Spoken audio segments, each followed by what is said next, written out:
The mahogany conference table at Anderson, Phillips and West reflected the strained faces of my extended family. I adjusted my simple black blazer from Zara, no designer labels today, and watched Uncle Robert pace at the head of the table, his Rolex catching the afternoon light. "First," he announced, gripping the back of his chair, "I want to thank everyone for coming to discuss Grandmother Eleanor's estate." His gaze swept past me, like I was invisible. At 26, I was the youngest person in the room by a decade. My cousins, Michael, Diana, and Patrick, sat across from me, all wearing expressions of practiced concern, the kind that masked calculation. I noticed Diana's new Cartier bracelet, probably bought on credit like everything else she owned. "As you know," Uncle Robert continued, "Mom left a complicated financial situation." He emphasized the word in a way that made several family members shift uncomfortably. "The main question is who will manage her investment portfolio and charitable foundation." I knew what was coming, had known since Grandmother's funeral 3 weeks ago, when I'd overheard Uncle Robert and Michael discussing their plans in the garden. Obviously, Michael spoke up right on cue. "We need someone with experience, financial acumen." He smiled at his father, Uncle Robert. "Maybe someone who already manages significant assets. Like the assets you've been mismanaging for the past 5 years." I thought, keeping my face neutral as I typed something on my phone. Actually, I was activating a recording app. Grandmother had taught me well. Always keep records. "Alexandra," Uncle Robert finally acknowledged my existence. "I know Mom spent time teaching you about investments in her final years." It was sweet. His condescension made Diana smirk. But managing a portfolio of this size requires real expertise. I looked up from my phone. "How large do you think Grandmother's portfolio is, Uncle Robert?" He waved dismissively. "About 12 million. Last I checked. Far too complex for someone your age." "Actually," I said quietly, "it was 47 million as of this morning." The room went still. I should know. I've been managing it for the past 3 years. Patrick laughed, but it sounded forced. "That's impossible. Aunt Eleanor would never. She's just a kid who can't manage money." Uncle Robert cut in, but I caught the flash of panic in his eyes. Probably looking at the wrong numbers. Diana nodded eagerly. "I mean, what do you even do besides that little online business of yours?" I pulled out my phone, opened my personal banking app, and slid it across the table. "Why don't you see for yourself?" The room fell silent as they stared at the balance. $53,426,897.14. Below it, a portfolio breakdown showing investments in tech, real estate, and emerging markets. All green, all profitable.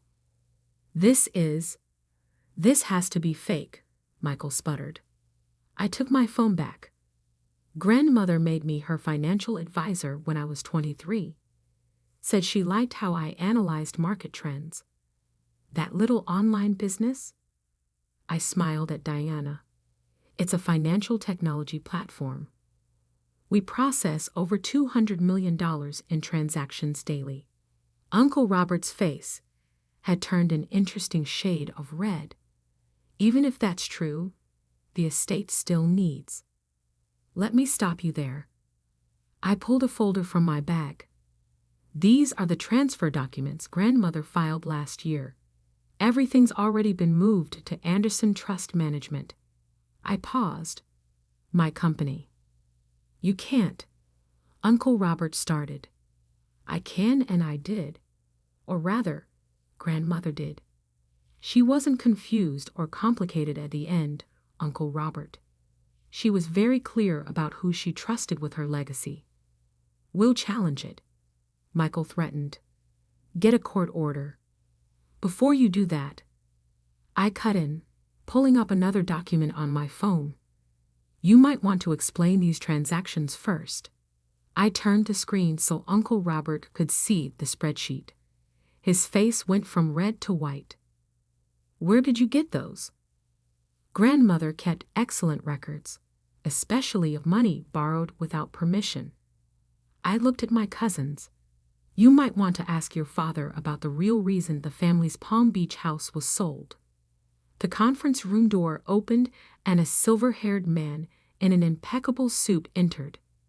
"Miss Kingston, the board members are ready for you." "Thank you, James." I stood, smoothing my blazer.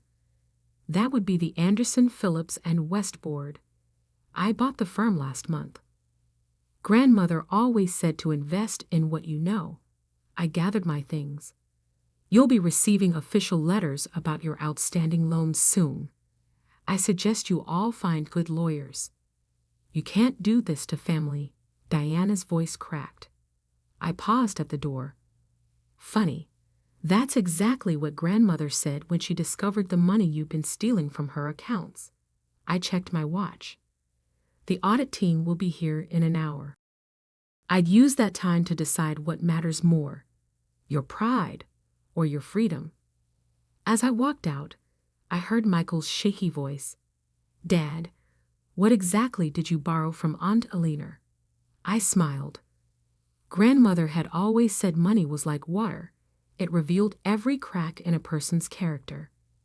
As I headed to the board meeting, I pulled up a photo on my phone. Grandmother and me at my college graduation. Both of us smiling. She taught me more than just investing. She taught me how to handle sharks. And we were just getting started. That evening, I sat in Grandmother Alina's study. Now my study, in the Victorian mansion she'd left me.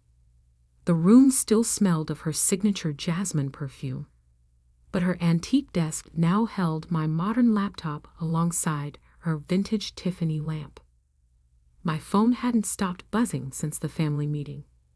37 missed calls from Uncle Robert, 23 from Michael, 15 from Diana. Even Patrick, usually the quiet one, had tried 5 times. I opened my laptop and pulled up the file labeled Illinois Protection Protocol, the document that had started everything 3 years ago. 3 years earlier. "Watch this," Grandmother had said, her elegant fingers flying across her keyboard with surprising speed. "See how Robert moves money between accounts, always on the 15th of each month." I leaned closer, studying the transaction patterns. "He's hiding something." "Hiding many things, dear." She'd smiled, but it hadn't reached her eyes. "Your uncle thinks because I'm old, I don't understand modern banking, but I've been tracking every penny since before he was born." That night, she'd shown me everything. The secret accounts, the falsified loan documents, the systematic theft from her foundation. She'd been gathering evidence for years, waiting for someone she could trust. A knock at the study door pulled me back to the present. "Come in, Marcus." My head of security entered, holding a thick folder. "The surveillance reports you requested, Miss Kingston, from the past week." I opened the folder, spreading out photos across the desk. Uncle Robert meeting with his lawyer at midnight. Michael emptying his office at the family's investment firm. Diana making 3 trips to her safety deposit box. "They're panicking," Marcus observed. Good. I pulled up another file on my laptop. "Have our teams finished the complete audit?" "Yes. The numbers are worse than we expected." He handed me another document. "Your uncle wasn't just stealing from Mrs. Alina. He was running a complete Ponzi scheme through the family investment firm." I scanned the numbers, feeling a cold anger build. $47 million stolen from grandmother. Another $30 million from other family clients. All hidden under layers of complex transactions and fake accounts. My phone buzzed again. A text from Diana. Please, we need to talk. Dad says he can explain everything.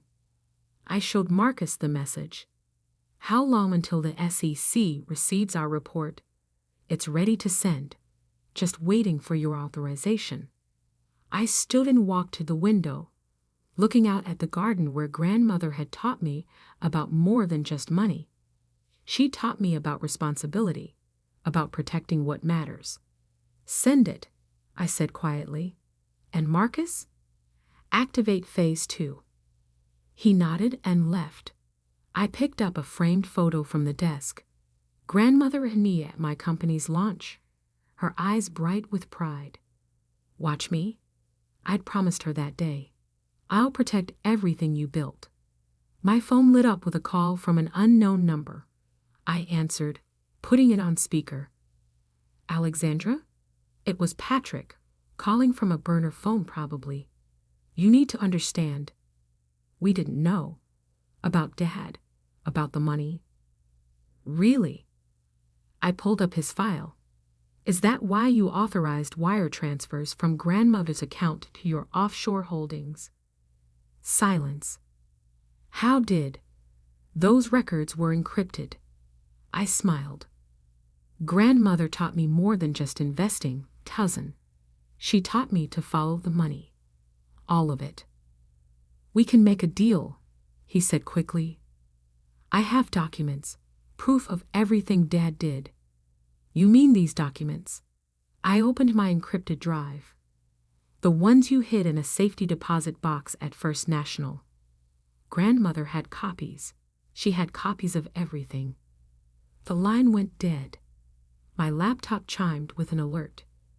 The SEC had received our report. Within hours, the investigation would begin. But that wasn't the only surprise waiting for my family. I opened my company's internal messaging system. 2. Global Management Team. Subject: Project Legacy Activation. Status: Phase 2 initiated. Timeline: Execute at 9 a.m. tomorrow. Another text came through, this time from Michael. You've destroyed the family. I hope you're happy. I typed back. No. Uncle Robert destroyed the family when he started stealing from grandmother. I'm just cleaning up the mess. Standing, I walked to the hidden wall safe. The one Uncle Robert had never known about.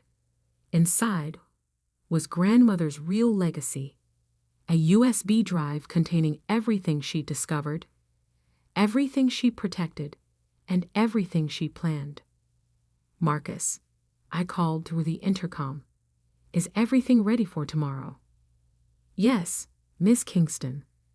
The press release is prepared, the documents are filed, and the board members have been notified. And the other matter? The private investigators have confirmed.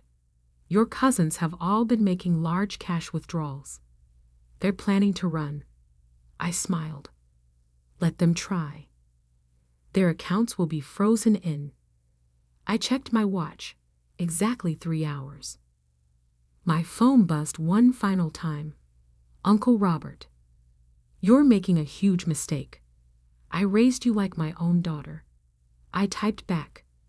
No, Uncle Robert. Grandmother raised me. She raised me to see through men like you. Tomorrow, they would learn exactly what that meant. Tomorrow, when phase 2 began, they'd understand why grandmother had chosen me to protect her legacy. I touched the jasmine perfume bottle on the desk. Watch me, grandmother. Watch me finish what you started. The real game was about to begin. The next morning, I arrived at Anderson Phillips and West's headquarters precisely at 8:45 a.m. The lobby's marble floors reflected the chaos unfolding. Security teams escorting employees from Uncle Robert's old department, federal agents reviewing documents, and reporters gathering outside the glass doors. My phone lit up with a news alert. BREAKING. Major financial fraud uncovered at Kingston Investment Group. SEC launching full investigation. Right on schedule. Ms. Kingston. Marcus appeared at my elbow. They're all here, waiting in the main conference room. I nodded, straightening my St. Laurent blazer. No more department store clothes. Today, I dressed for war. And the evidence? Everything's ready, including the video feeds from Mrs. Aliner's private security system. The conference room fell silent as I entered. Uncle Robert, looking disheveled in a wrinkled Armani suit, sat between his high-priced lawyers. Michael and Diana huddled together at one end, while Patrick sat alone, avoiding everyone's eyes. "Thank you all for coming," I said, taking my place at the head of the table. "Though given the federal agents outside, I suspect you didn't have much choice." "This is ridiculous," Uncle Robert burst out. "You can't possibly think." I held up my hand, silencing him. "Before you continue, let's review exactly what I think." I opened my laptop, connecting it to the room's display screens. 3 years ago, Grandmother discovered unusual transactions in her accounts. The screens filled with banking records, money moving between shell companies, unauthorized loans, forged signatures. Diana's face crumpled. "That's not what, cousin? Not real?" I clicked to the next slide. "Here's security footage from First National Bank. That's you, using Grandmother's stolen ID to access her safety deposit box. 13 times in the past year." The color drained from her face. "Alexandra," Michael tried, his voice placating. "We can explain. The family business needed capital. You mean your gambling debts needed covering?" I pulled up his private bank statements. Strange how your business losses always matched your casino withdrawals.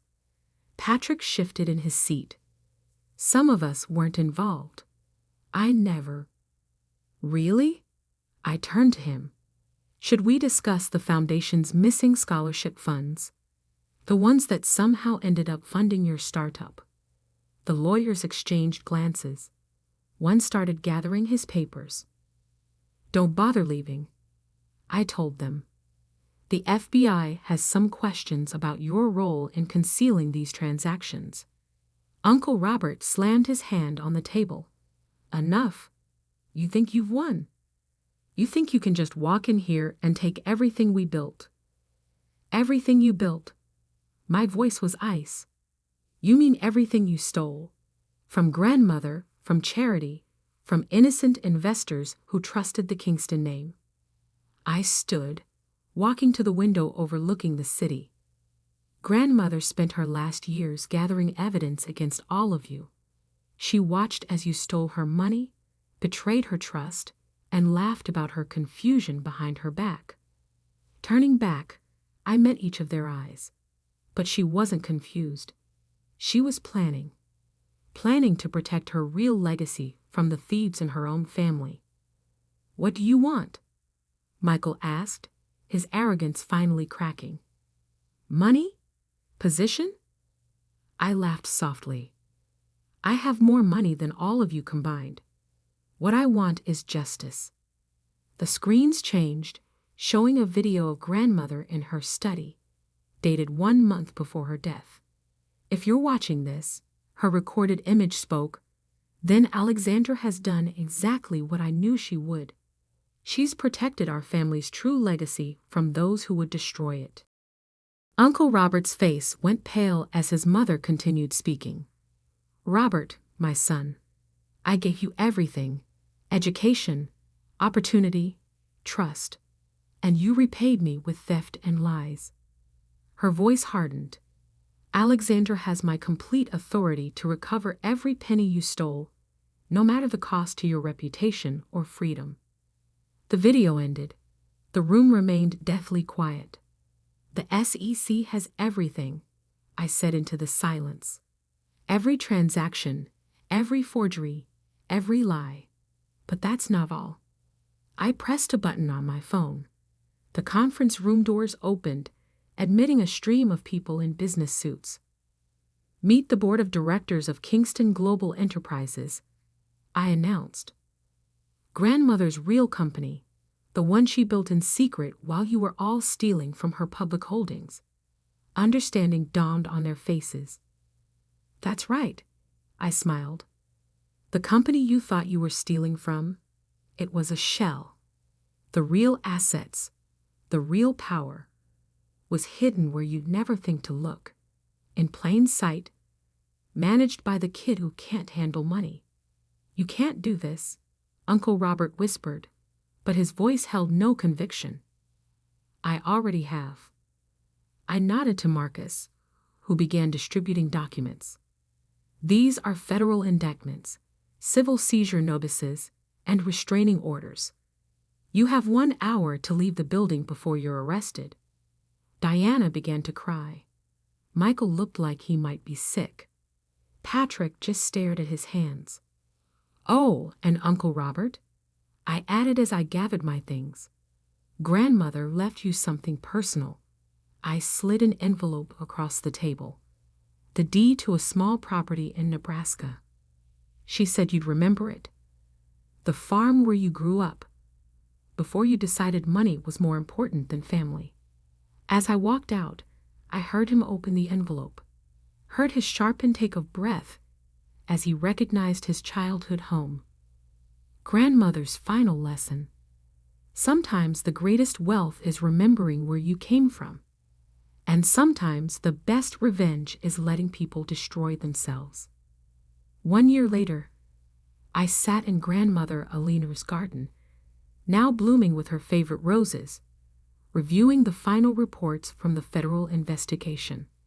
The headlines still occasionally featured our family saga. Kingston financial fraud case ends in multiple convictions. Former finance titan Robert Kingston sentenced to 15 years. Kingston Global Enterprises announces $100 million charitable foundation. Marcus approached with my morning coffee, setting it beside a stack of letters from prison. Uncle Robert wrote weekly now, each letter a mixture of apology and desperate plea for help. I'd yet to respond to any of them.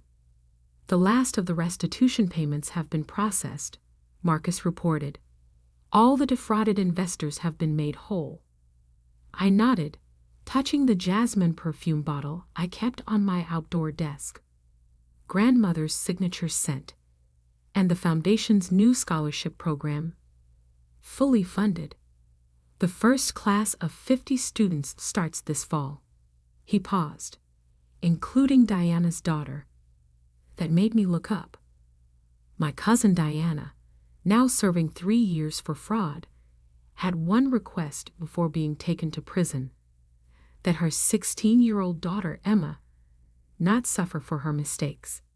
Emma's grades qualified her fairly, I said. Grandmother always said talent shouldn't be wasted, even if it runs in complicated families. My phone buzzed with a text from Patrick, the only cousin who'd avoided jail by turning state's evidence. He worked as a junior analyst at a small firm in Nebraska now, living in the apartment above Uncle Robert's childhood farm. Thank you for giving Emma the chance I wasted. His message read. Grandmother would be proud. Maybe. But she'd also taught me to be careful with second chances. I opened my laptop to review the morning's trading reports. Kingston Global Enterprises had doubled in size since taking over Uncle Robert's legitimate assets. Turns out, when you removed the fraud and corruption, there was actually a solid business beneath. Miss Kingston? Marcus interrupted my thoughts. Michael's wife is here. About the house. I'd given her until the end of the month to vacate their mansion, now company property after the asset seizure. She'd been surprisingly dignified about it, unlike Michael, who tried to hide assets until the very end. Show her in. Sarah Kingston appeared, elegant even in obvious distress. Alexandra, I know I have no right to ask. The children's trust funds are intact. I cut in gently. Grandmother set them up through my company years ago, where Robert couldn't touch them. They'll have enough for college. The relief on her face made me think of another day in this garden, years ago. Flashback. Money is neutral, Alexandra. Grandmother had said, tending her roses. It's not good or evil. It simply amplifies what's already in a person's heart. Is that why Uncle Robert, I'd started, became a thief? She'd smiled sadly. Robert forgot where he came from. That farm in Nebraska taught him the value of hard work, but success made him forget those lessons. She turned to me. Promise me you'll remember. Wealth isn't about having money. It's about what you do with it. Present day. There's an apartment, I told Sarah. 3 bedrooms, good school district. The trust will cover rent until you find work. My HR department has some leads if you're interested. She stared at me. Why? After what Michael did? Because grandmother believed in second chances, but only for those who earn them. After she left, I walked through the mansion's halls, now lined with photos telling our family's real history. Grandmother as a young investor, building her first company. The farm in Nebraska where she'd grown up poor but determined. Me at graduation, receiving the keys to her secret empire. My phone buzzed again. A message from the prison warden. Uncle Robert wanted another visit. I deleted it without responding. Some bridges couldn't be rebuilt. Marcus appeared with more papers to sign. The board approved your proposal for the tech incubator. We can start accepting applications from young entrepreneurs next month. I smiled, signing the documents. 20 promising startups would receive funding and mentorship, just as grandmother had once mentored me. Her legacy growing in unexpected ways. Oh, and this came for you. He handed me an envelope, heavy cream paper with familiar handwriting. Inside was a letter grandmother had written years ago, with instructions to deliver it today, the anniversary of her passing. My dearest Alexandra, if you're reading this, you've done exactly what I knew you would. Protected our legacy, while teaching some difficult but necessary lessons about the true value of wealth. The money was never the point. It was about character, about choosing what kind of person you want to be when faced with the temptations of power.